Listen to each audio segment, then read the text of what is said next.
Merci, Monsieur le Président. Le Royaume-Uni remercie la délégation de la France, délégation porte-plume, pour ses efforts et nous remercions également tous les membres du Conseil d'avoir contribué à l'adoption de cette résolution importante. Nous soutenons pleinement ce texte.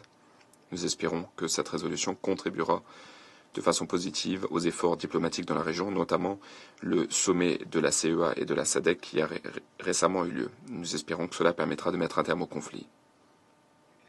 Nos ministres ne ménagent aucun effort pour soutenir un dénouement politique au conflit, car il n'y a pas d'issue militaire.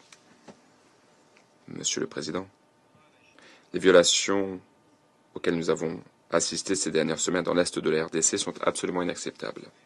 Cette résolution, aujourd'hui, envoie un message clair. Ces violations doivent cesser. Toutes les parties doivent s'engager sur la voie du processus politique dirigé par l'Afrique. Cette résolution stipule que nous avons besoin d'un cessez-le-feu, ainsi que du retrait du M23 des villes de Goma et de Bukavu.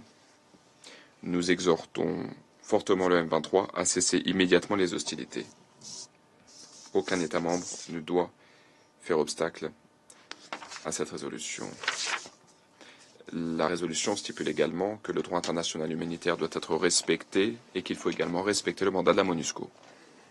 Et surtout, la résolution stipule clairement qu'il faut respecter la souveraineté et l'intégrité territoriale de la RDC ainsi que la charte de l'ONU. Nous soutenons l'appel lancé par cette résolution pour que toutes les forces de défense rwandaises se retirent du territoire congolais. Nous appelons les parties à pleinement respecter cette résolution.